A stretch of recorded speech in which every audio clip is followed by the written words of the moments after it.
नमस्कार दोस्तों, AW में आप सबका स्वागत है। तो आज हम फर्स्ट रिवीजन क्लास पद्य साहित्य में आज हम सिद्ध और जैन पर पहुंच चुके हैं। कल आदिकाल पढ़ाए थे, कल अपभ्रंश था, उसी आदिकाल में सिद्ध और जैन साहित्य है। अब तो चलिए देखते हैं। तो आज है सिद्ध साहित्य।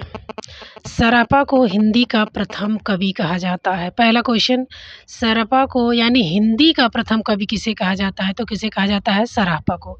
हिंदी का प्रथम कवि किसे कहा जाता है? सरापा को। इन्हें सरोज, वज्र, राहुल भद्र आदि नामों से भी जाना जाता है। यानी सरापा को सरोज, राहुल भद्र आदि नामों से भी जाना जाता है। सिद्धों में सबसे पुराने कौन है? सरापाद। सबसे पुराने कौन है? सरापाद। तो हिंदी का प्रथम कवि किसे माना जाता है? किसमें? सिद्ध साहित्य में। अगर ऐसे क्वेश्चन पूछा जाए कि सिद्ध साहित्य में हिंदी का प्रथम कवि किसे माना जाता है, तो सरापा को माना जाता है। और इसमें इन्हें सरोज वज्र, राहुल भद्र, और इनका नाम सरोज वज्र और राहुल भद्र भी है। सिद्धों में सबसे पुराने कौन है? तो सरापाद है। मान लीजिए क्वेश्चन पूछा जाता है कि सिद्धों में सबसे पुराने कौन है, तो सरापाद है। सिद्धों ने बौद्ध धर्म के वज्रयान तत्व का प्रचार करने के लिए जो जनभाषा में लिखा, वह हिंदी के सिद्ध साहित्य की सीमा में आता है। जैसे सिद्धों ने अपने अपने धर्म का प्रचार करने के लिए उन्होंने अपनी भाषा अपनाई, जो उनकी जनसाधारण की भाषा थी। तो वही जो है भाषा सिद्ध साहित्य, जिसमें उन्होंने अपनी भाषा में साहित्य लिखा, जिन्हें कुछ लोग संधा भाषा भी कहते हैं। तो उसी भाषा में जो साहित्य लिखा, उसी को ही क्या कहा गया? सिद्ध साहित्य। उसी को क्या कहा जाए? जो सिद्धों ने अपनी जनभाषा में यानी अपने धर्म का प्रचार करने के लिए जो अपनी भाषा में साहित्य लिखा, वही क्या है? सिद्ध साहित्य। वज्रयान का केंद्र पूछा जाता है। वज्रयान का केंद्र क्या है? तो श्री पर्वत है। वज्रयान का केंद्र क्या है? श्री पर्वत है। सहज यानियों की भाषा का नाम क्या था? संध्या भाषा। सहज यानी सराहपा का जो है, सराहपा ने जो है अपना वो बनाया था। तो सहजयान शाखा उन्होंने बनाई थी, सहजयान धर्म। इन कुछ विद्वानों ने संध्या भाषा का अर्थ यह बताया है कि ऐसी भाषा जिसमें संध्या के समान प्रकाश और अंधकार का मिश्रण है। ज्ञान के आलोक में उसकी सारी बातें स्पष्ट हो जाती हैं। कुछ लोग ये बताते हैं कि जैसे संध्या भाषा उन्होंने कहा, सिद्धों ने अपनी भाषा को संध्या भाषा कहा, तो कुछ विद्वानों ने संध्या भाषा का अर्थ ये बताया कि जो संध्या के समान प्रकाश, जो जैसे सायंकाल हो रही होती है और इधर अंधकार होने वाला होता है, तो जो बीच का समय वो आलोक का जो मिश्रण होता है, वही जो है संध्या भाषा। उसी में सारी बातें स्पष्ट हो जाती हैं। ज्ञान के आलोक में उनकी सारी बातें स्पष्ट हो जाती हैं, इसीलिए उन्होंने अपनी भाषा को संध्या भाषा कहा।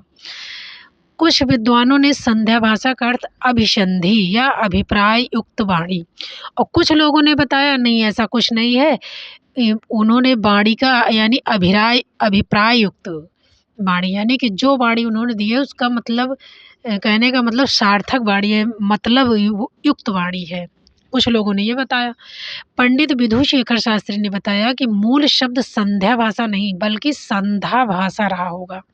अब विधुशेखर शास्त्री क्या कहते हैं कि संध्या नहीं है, संध्या भाषा नहीं है, वो संधा भाषा है वो। अब फिर से देख लीजिए कि सराहपा को सिद्ध साहित्य का प्रथम, यानी सराहपा को हिंदी भाषा का प्रथम कवि किसे माना जाता है? तो सराहपा को माना जाता है। हिंदी भाषा का प्रथम कवि किसे माना जाता है? सराहपा को। सराहपा का नाम क्या था? तो सरोज वज्र और राहुल भद्र था। सिद्धों में सबसे पुराने पूछा जाता है कि सिद्धों में सबसे पुराने जो है कौन है? तो सब कवि कौन है? तो सराहपा है। सबसे पुराना कवि सिद्धों में पूछा जाता है तो कौन है? सराहपाद है।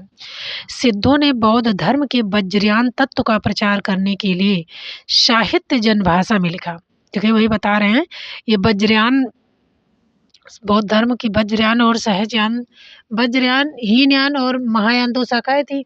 तो उसी में से जो है ये जो है सराहपा ने से सहजयान उसी में से बना लिया अपनी।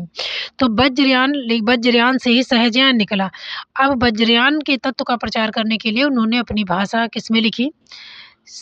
अपनी जो जन भाषा थी, जैसे हम लोगों के यहाँ अवधी बोली जाती है, ये है, किसी के यहाँ गुजराती, किसी के, तो ऐसे उन्होंने अपनी भाषा में, सिद्धों ने अपनी भाषा में साहित्य लिखा।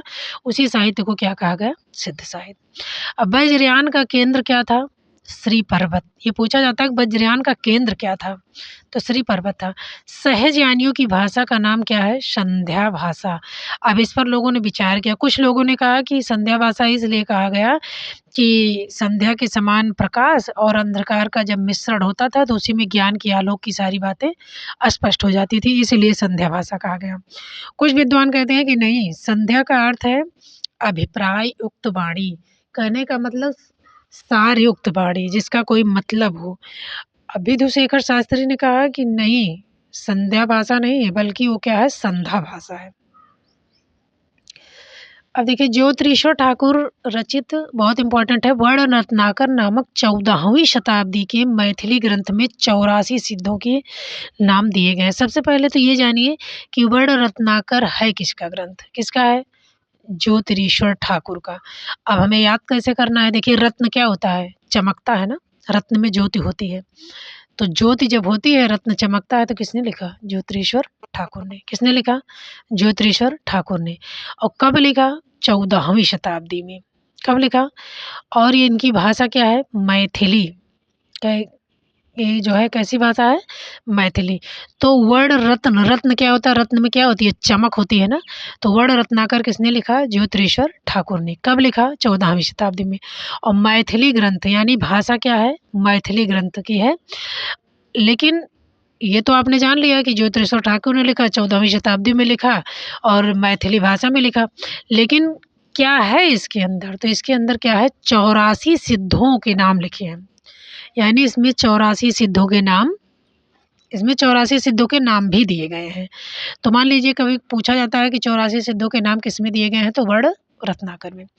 सहजयानियों की संध्या भाषा का प्रभाव संत कवियों पर भी पड़ा। हुए उलटवासियाँ लिखने लगे। जैसे कबीरदास जी ने लिखा नहीं, किसने सहजयानियों की संध्या भाषा का प्रभाव संत कवियों पर भी पड़ा, उलटवासियाँ लिखने लगे। कबीरदास जी उलटवासियाँ लिखते थे। राहुल सांकृत्यायन ने शरयपाद का, जैसे एक, पता नहीं, याद नहीं आ रहा है किसका है,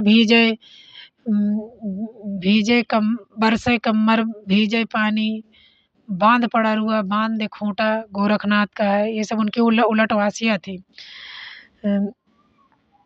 राहुल सांकृत्यायन ने शरयपाद का समय क्या बताया है? 769 ईस्वी स्थिर बताया है, यानी कि 8वीं शताब्दी।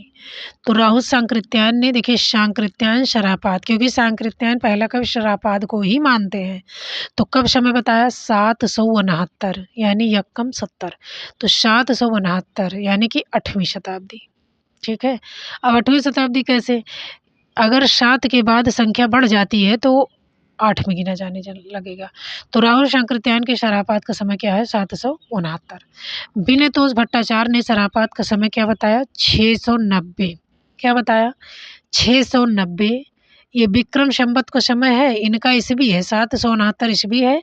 और विनयतोष भट्टाचार्य ने विक्रमी संवत 690 बताया और 633 ईस्वी बताया है। तो हमें इनका याद करना है। सांकृत्यायन ने शरापात का समय क्या बताया है? 769। ठीक। और विनयतोष भट्टाचार्य ने उनसे थोड़ा सा अलग कर दिया। देखिए, 7 की जगह 6 कर दिया और यही 9 जो है यहाँ रख के यहाँ 0 कर दिया, यानी 690 विक्रमी संवत है। बाकी ईस्वी तो 633 है। इनके लिखे 32 ग्रंथ बताए जाते हैं, जिनमें दोहा कोश प्रसिद्ध है। यानी सरापा के कहा जाता है कि इन्होंने लिखा तो 32 ग्रंथ है, लेकिन बहुत ज़्यादा प्राप्त नहीं होते। दोहा कोश इनका एक प्रसिद्ध ग्रंथ है। उपाध्याय हरप्रसाद शास्त्री का संपादित बौद्ध गान दोहा में सरायपा और कृष्णाचार्य का दोहा संग्रहित है। यानी हरप्रसाद शास्त्री ने क्या किया? बौद्ध गान और दोहा का संपादन किया। ठीक है। पूछा जाता है बौद्ध गान और दोहा का संपादन किसने किया, किसने संपादित किया? तो हरप्रसाद शास्त्री ने। और लेकिन उसमें किया क्या? उन्होंने सरहपा और कृष्णाचार्य का दोहा क्या किया? इकट्ठा किया। सरहपा और कृष्णाचार्य के दोहों को इकट्ठा किया। उपाध्याय हरप्रसाद शास्त्री ने बौद्ध गान और दोहा में संग्रहित पुस्तकों की भाषा को क्या? प्राचीन बंगला कहा। हरप्रसाद शास्त्री ने कहा कि इन्होंने हरप्रसाद शास्त्री ने बंगला भाषा मतलब उसे बंगला भाषा कहा। जो बौद्ध गान ओ दोहा लिखा सरहपा और कृष्णाचार्य के दोहों को मिला करके, तो संग्रहित पुस्तकों की भाषा को उन्होंने क्या कहा? प्राचीन बंगला भाषा। जो बौद्ध गान और दोहा लिखा, इन्होंने कहा कि ये प्राचीन बंगला भाषा है। इसकी भाषा क्या है? प्राचीन बंगला है। दोहा कोश का संपादन किसने किया? प्रबोध चंद्र बागची। क्वेश्चन बहुत इंपॉर्टेंट है, पूछा जाता है। दोहा कोश का संपादन किसने किया? प्रबोध चंद्र बागची। देखिए, दोहा कोश का प्रबोध और बौद्ध गान और दोहा का शास्त्री। बौद्ध गान और दोहा का कौन है? शास्त्री, हरप्रसाद शास्त्री ने।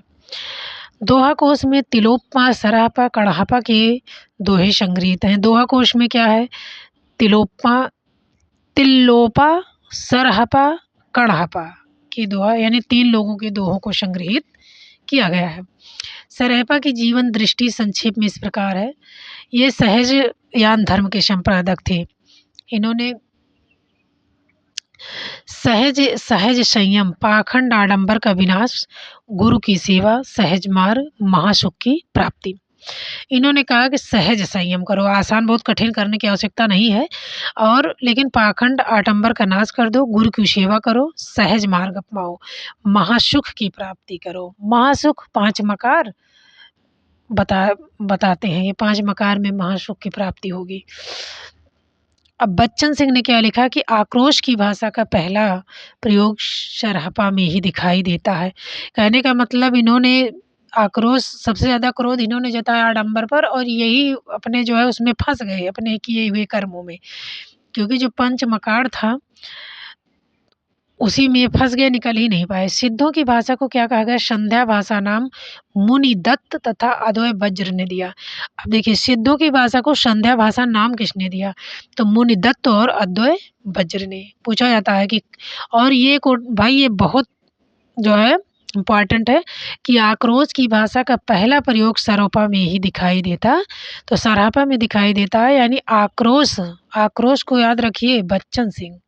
आक्रोश की भाषा का पहला प्रयोग सरहपा में ही दिखाई देता। सिद्धों की भाषा को संध्या भाषा किसने कहा? इम्पॉर्टेंट है, मुनि और अद्वय वज्र, यानी कि मुनि और वज्र। किसने कहा? मुनि वज्र, यानी मुनि दत्त और अद्वय वज्र ने कहा। शबरपा सरहपा के शिष्य और लुईपाद के गुरु हैं।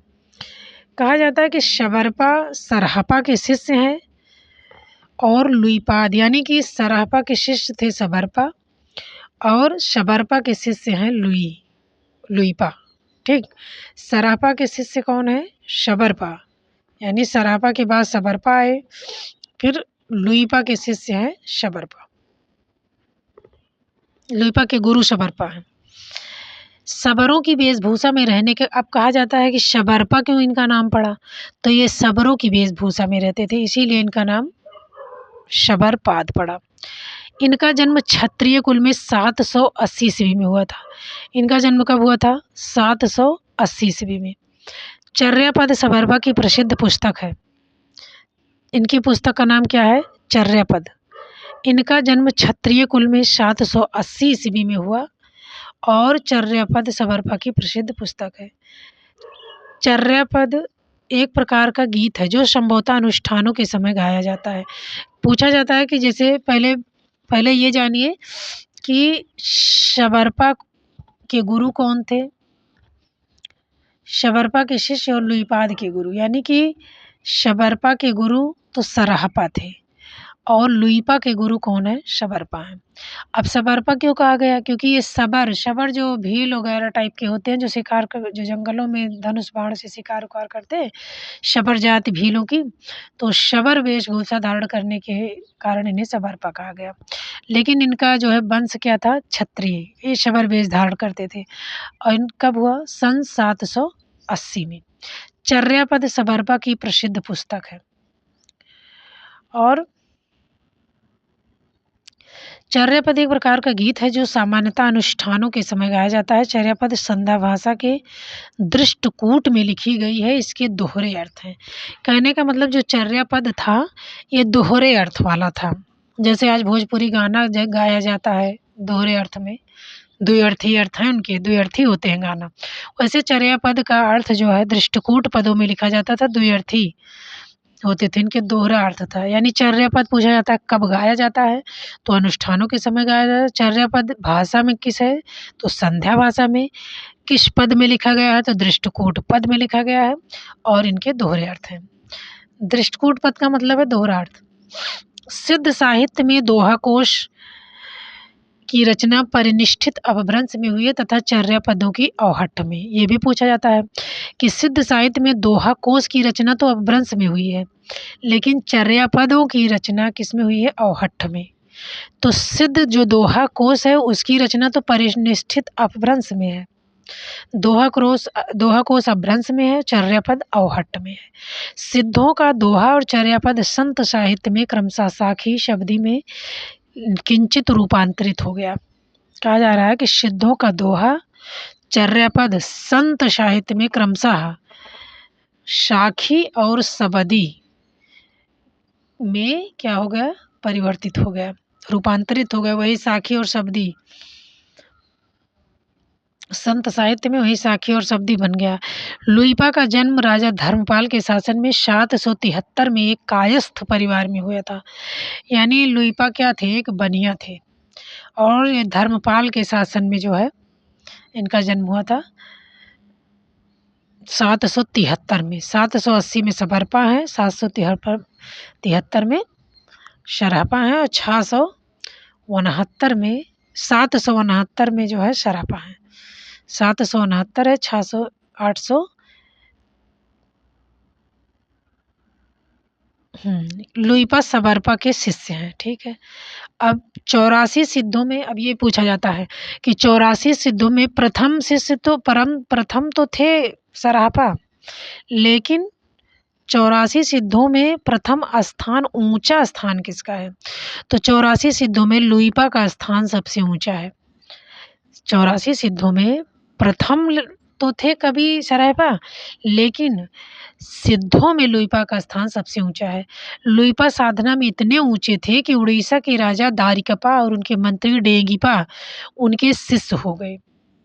और कहा जाता है कि जब ये शिष्यता ग्रहण करने गए तो लुइपा ने इन्हें गणिकाओं की सेवा करने के लिए भेज दिया गया कि तब हम तुम्हारा समझ पाएंगे, तुम राजा हो, पता नहीं कर पाओ कि नहीं। तो इसलिए उनकी परीक्षा लेने के लिए वो दारिकपा और उनके मंत्री डेंगिपा को जो है भेज दिया, अपने मंत्री को। और उसके बाद ये लुइपा के शिष्य हो गए। कौन, उड़ीसा के राजा थे दारिकपा और उनके मंत्री थे डेंगिपा। तो डोम्बिपा का जन्म मगध के क्षत्रिय वंश में 840 के आसपास हुआ था। डोम्बिका का जन्म कब हुआ, 840 में। इनके द्वारा रचित 21 ग्रंथ बताए। क्वेश्चन पूछा जाता है भाई कि डोम्बिपा के कितने ग्रंथ हैं, तो 21 ग्रंथ हैं, जिसमें डोम्बिगीतिका, योगचर्या, अक्षर दीपोपदेश आदि, दिकोपदेश आदि प्रसिद्ध हैं।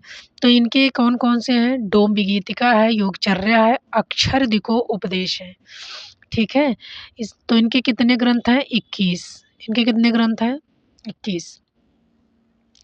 और जिसमें डोम्बिगीतिका, योगचर्या, अक्षर दिको उपदेश। देखिए जैसे डोम्बिका का है ना, तो अक्षर डुको उपदेश पढ़ो, तो डुपो मतलब जो है आ जाएगा डोम्बिपा, अक्षर डुको उपदेश।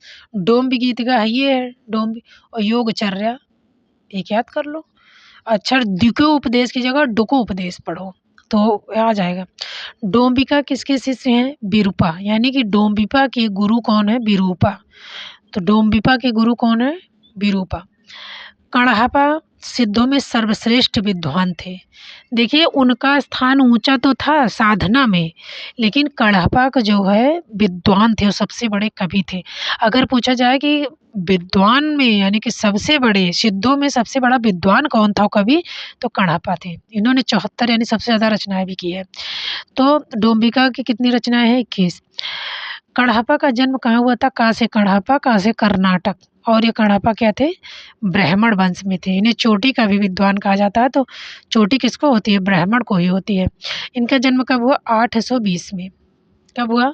820 में। 840 में डोम्बिका का हुआ, कण्हपा का जन्म 820 में हुआ। राहुल सांकृत्यायन के अनुसार ये बहुत इम्पोर्टेंट है भाई, कण्हपा पांडित्य और कवित्व में बेजोड़ थे। कण्हपा पांडित्य और यानी कण्हपा को पांडित्य और कवित्व में बेजोड़ किसने बताया? कण्हपा को बेजोड़ किसने बताया? तो सांकृत्यायन ने, राहुल ने, सांकृत्यायन ने। कण्हपा को पांडित्य और कवित्व में बेजोड़ किसने बताया? राहुल सांकृत्यायन ने। कण्हपा बिहार के सोमपुरी स्थान में रहते थे। कण्हपा कहाँ रहते थे? बिहार में। स्थान क्या था? सोमपुरी। कभी कभी पूछा जाता है कौन कहाँ का है, तो कण्हपा बिहार के थे, स्थान क्या था? सोमपुरी। जलंधरपा को अपना गुरु मानते थे। कहने का मतलब कण्हपा के गुरु कौन थे? जलंधर। ये जलंधर को ही अपना गुरु मानते थे। एक एक लाइन इसकी बहुत इम्पोर्टेंट है, खूब अच्छे से समझना, खूब अच्छे से समझना। अब आ गए हम जैन साहित्य। जैन साधुओं ने अपने मत का प्रचार हिंदी कविता के माध्यम से पश्चिमी क्षेत्र में किया। सिद्ध तो पूर्वी में थे, पूर्वी क्षेत्र में थे, जो असम का क्षेत्र है। और ये जो है आ गए पश्चिमी क्षेत्र में, जैसे जो है राजपूतों का जो है वहाँ आ गए, राजस्थान वगैरह में, पंजाब में। रास काव्य परंपरा में प्राचीनतम ज्ञात ग्रंथ क्या है? रिपुदारण रास। रास काव्य परंपरा में प्राचीनतम ज्ञात ग्रंथ रिपुदारण दास है, ये लेकिन संस्कृत में है। ठीक है, अगर पूछा जाए कि रास काव्य परंपरा का सबसे प्राचीनतम ग्रंथ संस्कृत में लिखा गया कौन सा है, तो रिपुदारण रास है, जैन में, रास परंपरा में।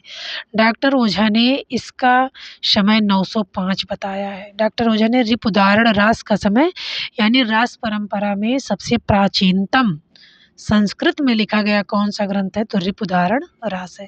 डॉक्टर दशरथ ओझा ने इसको 905 में बताया। रिपुदारण रास संस्कृत भाषा में लिखा गया है। इसमें अभिनय, नृत्य, गान तीनों तत्व मिलाया गया है। रिपुदारण रास किस भाषा में लिखा गया है? संस्कृत में।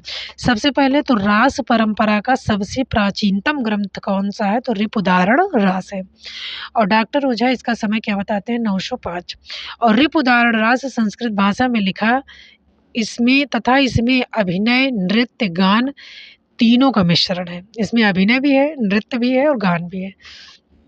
जिन दत्त सूरी द्वारा रचित उपदेश रसायन रास, यानी कल हम बताए थे ना कि जिन देत उपदेश, जिन माने जिन, दत्त माने देत, उपदेश यानी कि जिन दत्त उपदेश रसायन।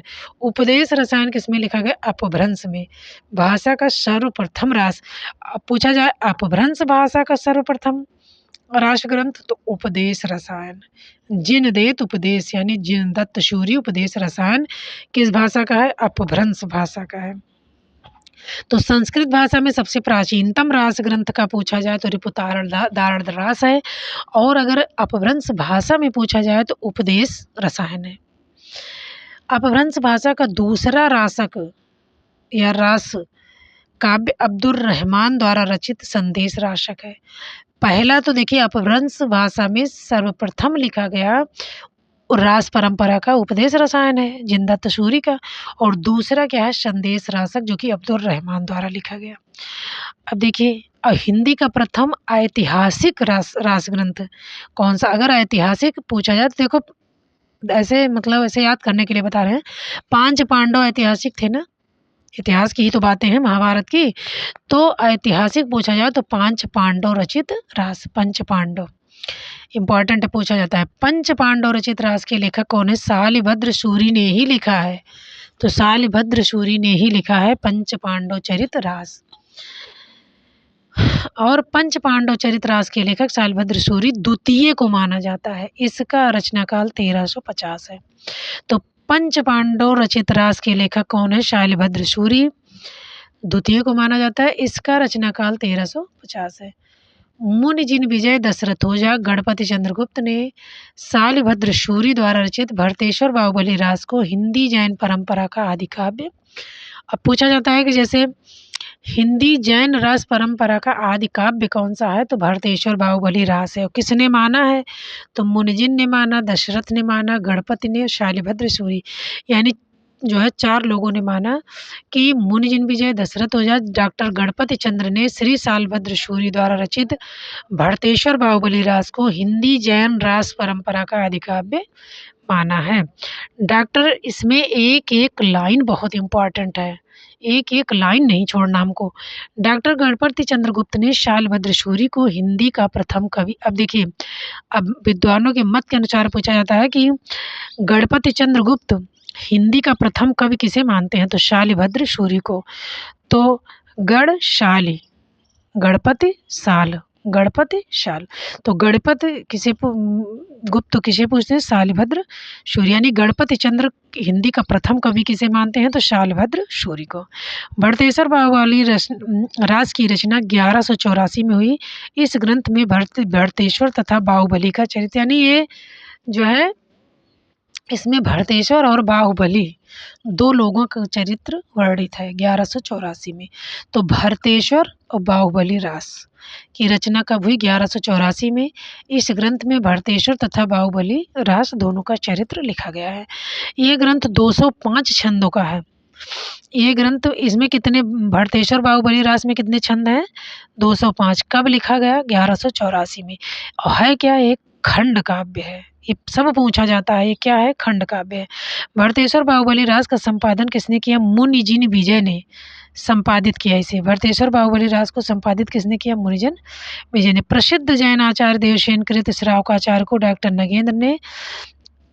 अब देखिए, और जबकि डॉक्टर नगेंद्र, देखिए गणपति तो शालभद्र शूरी को प्रथम कवि मानते हैं, लेकिन नगेंद्र जो है किसे मानते हैं, देवसेन हिंदी की प्रथम रचना मानते हैं। श्रावकाचार्य को जो है हिंदी की प्रथम रचना मानते हैं।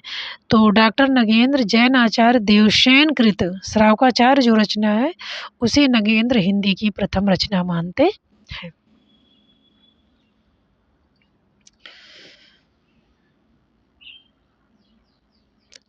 देवसेन ने 933 ईस्वी में श्रावकाचार्य की रचना की। श्रावकाचार्य में 250 श्रावक धर्म का प्रतिपादन किया गया है। तो देवसेन ने इसकी रचना श्रावकाचार्य की कब की, बहुत इंपॉर्टेंट है, 933 में। इसमें दोहे कितने हैं, 250।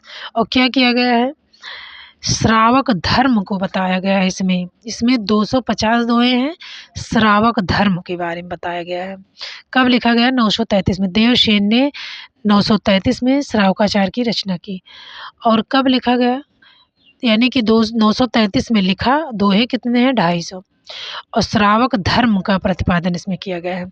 देवसेन के ग्रंथ भी याद करना है भाई, नय चक्र, दर्शन, भाव संग्रह, आराधनासार, तत्वसार, सावय धम्म दोहा। तो देवसेन के अन्य ग्रंथ क्या है, नय चक्र, देखिए नया चक्र है देवसेन में, देवता थे इसलिए इनके पास नया चक्र था। इनका सब लोग दर्शन भी करते थे, दर्शन सार। देवताओं के अंदर भाव होता है, आराधना देवताओं की जाती है, और उनके तत्व जितने भी तत्वसार उनमें समाहित हैं। और शाम में धम्म दोहा। तो देवसेन यानी देवता कैसे होते हैं, नए चक्र धारण करते हैं, दर्शन होता है उनका, उनके अंदर भाव होता है, उनकी आराधना होती है, और उनके तत्व होते हैं। और सावे धम्म दोहा। तो देवसेन के अनुग्रंथ नए चक्र, दर्शन सार, भाव संग्रह, आराधना सार, तत्व सार, सावे धम्म दोहा। इन ग्रंथों में इनका नए चक्र बहुत प्रसिद्ध है। पूछा जाता है देवसेन के जो अन्य ग्रंथ थे उसमें सबसे महत्वपूर्ण ग्रंथ कौन सा है, तो नए चक्र है। देवसेन ने नए चक्र को लघुनय चक्र का नाम भी, यानी देवसेन ने नए चक्र को लघुनय चक्र भी कहा है। देवसेन अपने ग्रंथ में जैन धर्म के अनेक संघों की उत्पत्ति लिखी है। यानी देवसेन ने जो अपना ग्रंथ लिखा जो है उसमें जो है क्या लिखा, जो जितने संघ जो उत्पत्ति हुई जितने संघों की, उनके बारे में लिखा। और जिसे इन्होंने जैनाभास का नाम दिया, इन्होंने जैनाभास का नाम, यानी कि उसको पढ़ने से जैन का आभास हो जाएगा कि कैसे-कैसे, कौन-कौन से संघ बने। बृहदन बृह बृहदनय चक्र की रचना देवसेन के शिष्य माइल धवन ने, देखिए लघुनय चक्र यानी छोटा चक्र तो देवसेन ने लिखा, और भाई वैसे जो है गुरु गुरु रहते हैं, चेला क्या हो जाते हैं, शक्कर हो जाते हैं। तो लघुनय चक्र यानी छोटा चक्र देवसेन ने लिखा, और बृहद चक्र देवसेन के शिष्य माइल धवल ने, देवसेन के शिष्य माइल धवल ने किया, जो देवसेन के नाम से प्रसिद्ध है, जो कि देवसेन के नाम से ही प्रसिद्ध है। कहा जाता है जो बृहदनय चक्र है उसे माइल धवन ने लिखा था, देवसेन के शिष्य थे, लेकिन उसे सब लोग देवसेन की ही रचना मानते हैं। बृहदनय चक्र का वास्तविक नाम दब्ब सहाव प्रयास है, यानी कि द्रव्य स्वभाव और प्रकाश। दब्ब सहाव प्रयास प्रयास तो द्रव्य स्वभाव प्रकाश है। पहले यह ग्रंथ दोहा बंद में था, किंतु बाद में किसी शुभंकर के कहने से प्राकृत में गाथा बंद हो गया। पहले ये दोहा बंद में यानी दोहा में था, और बाद में ये गाथा में हो गया, प्राकृत में गाथा में किसी के कहने से। तो बृहदनय चक्र का वास्तविक नाम क्या है? दब्ब सहाव पयास, जिसका मतलब द्रव, सहाव माने स्वभाव, पयास माने प्रकाश। पहले यह ग्रंथ दोहा बंद में था, किंतु बाद में शुभंकर के कहने से प्राकृत भाषा में हो गया, गाथा बंद में। अब द्रव्य स्वभाव प्रकाश पहले पुरानी हिंदी और भ्रंश भाषा में लिखा था। द्रव्य स्वभाव प्रकाश पहले पुरानी हिंदी में था, या अभ्रंश यानी अभ्रंश भाषा को ही पुरानी हिंदी कहा जाता है, और दब्ब स्वभाव प्रकाश अब प्राकृत भाषा में मिलती है, यानी पहले अभ्रंश में लिखी गई थी लेकिन अब प्राकृत भाषा में मिलती है। दब्ब स्वभाव प्रकाश माइल धवन की रचना है। शालिभद्र सूरि ने बुद्धि रास नामक ग्रंथ का संग्रह करके अपने शिष्य शिवि ने किया था, यानी शालिभद्र के बुद्धि रास नामक ग्रंथ का संग्रह उनके शिष्य शिवि ने किया था। यानी जो शालिभद्र सूरि का बुद्धि रास नामक ग्रंथ है उसको किसने जो है लिखा था, किसने एकत्रित किया था? उनके शिष्य थे शिवि, शिवि ने उसका संग्रह किया था। आशुग नामक कवि ने जालौर में लगभग 1200 के आसपास 35 छंदों का एक लघु काव्य लिखा, खंड काव्य, जिसे चंदन वाला रास नाम से जो है रखा गया। तो पूछा जाता है चंदन वाला रास के लेखक कौन है? आशुग। कब लिखा? 1200। इसमें कितने छंद हैं? तो 35 छंद हैं। आशुग ने जीव दया रास नामक एक ग्रंथ लिखा, यानी चंदन वाला रास ही नहीं लिखा बल्कि जीव दया रास भी लिखा। जिन धर्म सूरि ने 1209 में स्थूल भद्र रास भी लिखा। जिन धर्म यानी भद्र धर्म, जिन धर्म जिन, देखिए यही दोनों में कन्फ्यूजन होता है, जिन देत उपदेश, इसीलिए हम आपको बताए हैं ऊपर कि जिन दत्त उपदेश, और जिन धर्म सूरि यहाँ भी है, तो जो धर्म रहेगा तो स्थूल भद्र हो जाएगा, और जिन दत्त रहेगा तो उपदेश रसायन हो जाएगा। स्थूल भद्र रास की रचना किसने की? जिन धर्म सूरि ने। कब की? 1209 में। स्थूल भद्र रास में रचयिता का नाम जीर्णधाम मिलता है।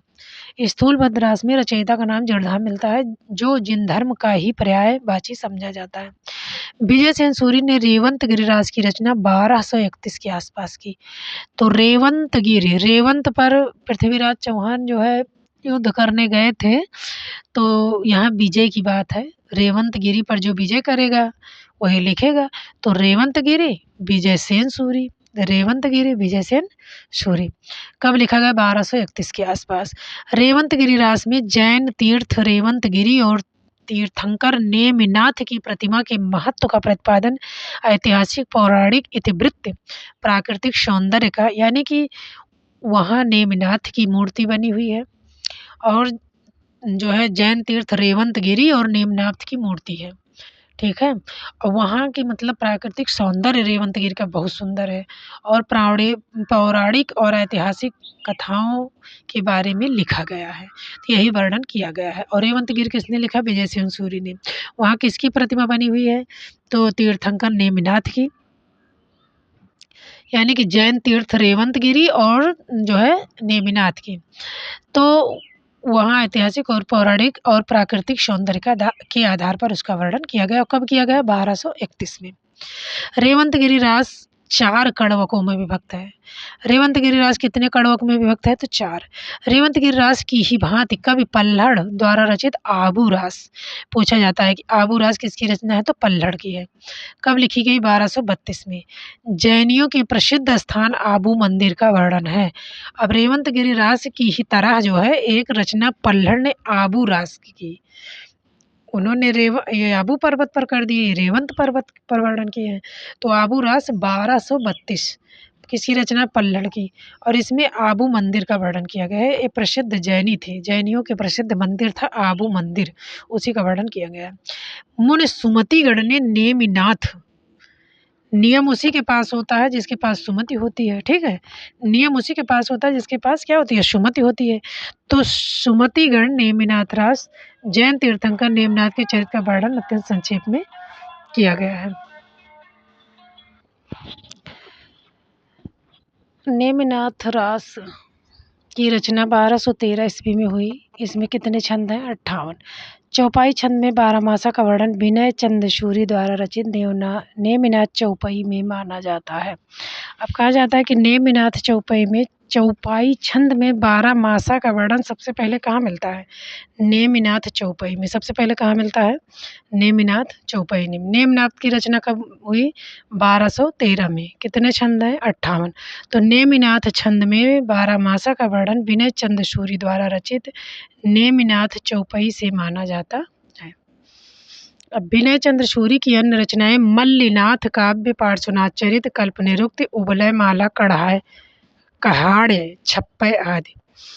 जैन परंपरा के अन्य कवि हैं प्रज्ञा तिलक, इम्पॉर्टेंट है, कच्छुली रास 306। प्रज्ञा कच्छुल रास। दल्हड़ गय सुकुमार रास 14वीं शताब्दी। सारमूर्ति जिन पद्मशूरी पट्टाभिषेक। मूर्ति का क्या कराया जाता है? अभिषेक कराया जाता है। मूर्ति का क्या कराया जाता है? अभिषेक। और देल्हड़ गए सुकुमाल, देल्हड़ कैसे हैं? सुकुमार हैं, गए सुकुमार रास। तो देल्हड़ कैसे हैं? सुकुमार हैं। और प्रज्ञा क्या करती है? कलछुल से क्या करती है? प्रज्ञा कलछुल चलाती है।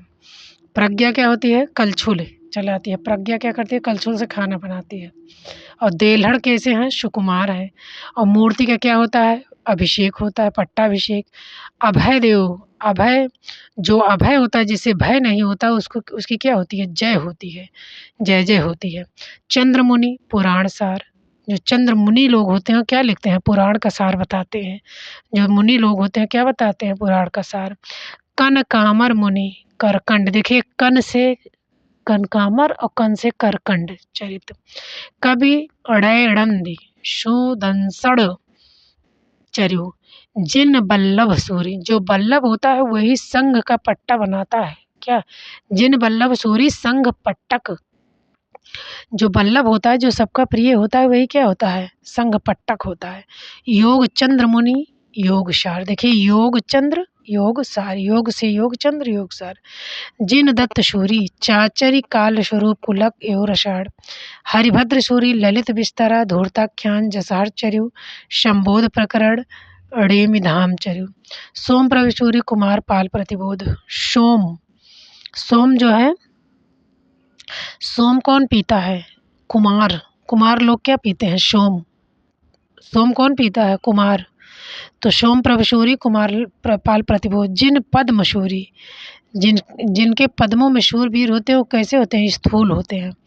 धर्मशूरी जम्बू स्वामी राज, धर्म में शूरवीर जो होते हैं जम्बू के स्वामी होते हैं।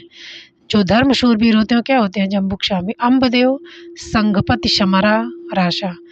अम्बदेव, अम्बा के देव क्या हैं? संघपति हैं। क्या हैं? संघपति। अम्बा के देव क्या हैं? संघपति हैं। राजशेखर सूरी नेमिनाथ फाग, इम्पॉर्टेंट है, राजशेखर सूरी नेमिनाथ फाग। तो आज इतना ही। अब इसके आगे हम जो है कल लेके आएंगे।